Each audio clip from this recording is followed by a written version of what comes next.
Hi guys, দেখো সকালবেলা বাজার হয়ে রান্না করা প্রায় শুরু হয়ে গেছে।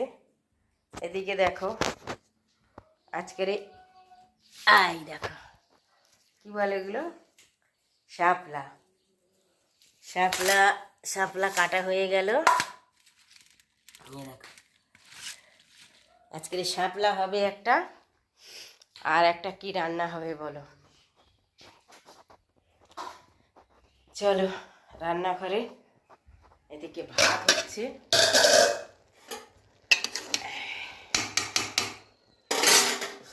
ভাত হচ্ছে আজকের ভাতের সাথে একটা দেখো ইলিশ মাছ রান্না হবে। এই দেখো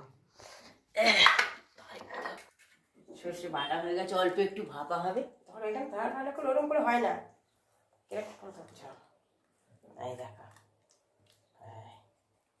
কাঁচা লঙ্কা কই, কাঁচা লঙ্কা গোটা কাঁচা লঙ্কা একটু দিতে হবে, কাঁচা তেল দিতে হবে। এই দেখো অল্প একটু ভাপা হবে, দেখছো। আবার এটা একটু থাকবে, এটা একটা দেবো না, অনেকটাই হবে। তো ভালো করে দেখা, কেমন দেখানো তোমার। এই দেখো হয়ে গেল। সর্ষে কাঁচা তেল, একটু কাঁচা তেল দিয়ে দিয়েছি অনেক, না একটু দিতে হবে, তেল দিলে হবে না, কাঁচা তেলের গন্ধটা সুন্দর। এই দেখো কেমন লাগছে বলো।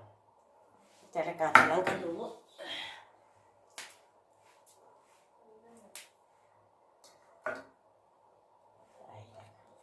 কাঁচা লঙ্কা দিয়ে সর্ষের তেল হলুদ দিয়ে ঢেকে দিলাম।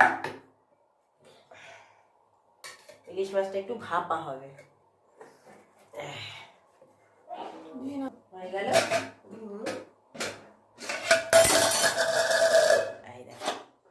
টিফিন বক্সটা নিয়ে ভাতের মধ্যে দিয়ে দিলাম।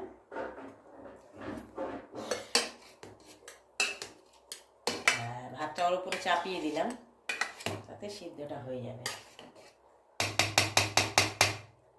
ঝটপট হয়ে যাবে। কলা পাতা দিয়ে দিলে ভালো হতো, তো কলা পাতা নেই সেহেতু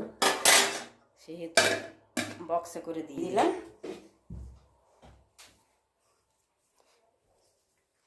চলো এবার শাপলা কাটা হচ্ছে, ওদিকে ভাপাটা হতে থাক, এদিকে শাপলাটা হচ্ছে। এই শাপলার ফুলগুলো দিয়ে বড়াও করা যায়, বেসন দিয়ে এগুলো বড়াও করা যায়। এগুলো দিয়ে বড়া হবে।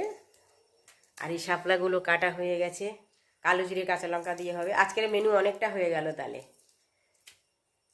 তো গাইস আজকের এই পর্যন্তই। ভালো লাগলে লাইক শেয়ার করে দিও। টাটা।